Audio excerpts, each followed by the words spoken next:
आदरणीय सभापति जी, मैं कुछ उदाहरणों के साथ भी बात बताना चाहता हूं क्योंकि यहाँ चर्चा में ये सारे विषय आए हैं और इसलिए मुझे कहना बहुत जरूरी है। अब एक उदाहरण देता हूं मैं बैंकिंग सेक्टर का। बैंकिंग सेक्टर एक प्रकार का अर्थव्यवस्था की ग्रिड होता है। 2014 से पहले फोन बैंकिंग का कालखंड था। नेता के फोन जाते थे और उसके आधार पर करोड़ों रुपया दे दिए जाते थे और गरीबों को तो बैंकों में दुत्कार मिलती थी, नफरत होती थी। देश की 50% से ज्यादा आबादी बैंक के दरवाजे तक नहीं देख पाई थी। कांग्रेस के नेताओं के फोन पर अरबों रुपये लोगों को दे दिए गए और जो ले जाते थे वो अपनी पर्सनल प्रॉपर्टी मार करके पैसे हजम कर जाते थे। यही खेल चलता रहा।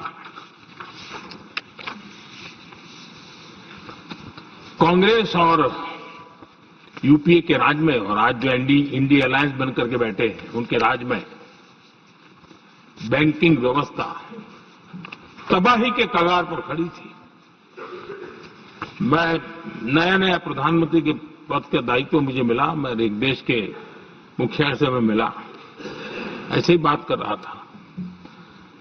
मैंने कहा बैंकिंग की दृष्टि से हम कुछ आगे बढ़ना चाहिए। उन्होंने कहा पहले एक बार साहब जरा अभी आप नए हो, आपके बैंकों की व्यवस्था का अध्ययन कर लीजिए। हम कैसे हिम्मत करें। एक देश के नेता ने कोई ये जानकारियां थी, उसने मुझे बताया यहां इनको कोई परवाह ही नहीं। यानी एक प्रकार से उन्होंने जिस प्रकार की बैंकिंग व्यवस्था हुई, एनपीए के पहाड़ खड़े हो गए थे। जहां भी देखो चर्चा चलती थी, एनपीए का क्या होगा, एनपीए का क्या होगा, कैसे बचेंगे। आदरणीय सभापति जी, चुनौती बड़ी थी लेकिन हमने समझदारी से काम लिया। बैंकिंग व्यवस्था के सब कर्ता धर्ताओं को विश्वास में लिया। रिफॉर्म की आवश्यकता थी, हिम्मत के साथ रिफॉर्म किए, पारदर्शी व्यवस्था बनाई, ढेर सारे बैंकिंग रिफॉर्म्स हुए और जो सरकारी बैंक दुर्बल हो चुकी थी, ठीक नहीं चल पाती थी, उसको हमने बड़ी बैंक के साथ मर्जर कर दिया। और मुझे याद है किसी एक महाशय बड़े अपने आप को विद्वान मानने वाले ने लिखा था, अगर मोदी सरकार बैंकों में ये कर ले तो हिंदुस्तान का बहुत बड़ा रिफॉर्म हो जाएगा। वो काम मैंने आते ही कर दिए थे। आदरणीय सभापति जी, और इन सारी चीजों का नतीजा हुआ बैंकों में जो बीमारी घर कर गई थी, उस बीमारी से बैंकों को मुक्ति मिली। बैंकों का स्वास्थ्य सुधरा, लगातार सुधरा, अभी भी तेजी से आगे दौड़ रहे हैं। और बैंकिंग का जब स्वास्थ्य सुधरा तो लेन देन का कारोबार भी उनका बढ़ा, लोगों को पैसे मिलने लगे, सामान्य व्यक्ति को पैसे मिले। ऐसे ऐसे गरीब लोगों को लोन मिले जिनके लिए कभी बैंक के दरवाजे बंद थे, बेचारा दूर से देख करके उसे जाना पड़ता था। आज मुद्रा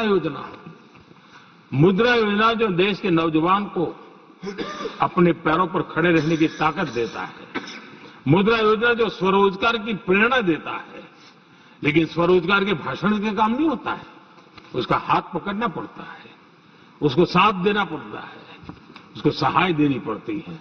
और हमने मुद्रा योजना के द्वारा 30 लाख करोड़ रुपया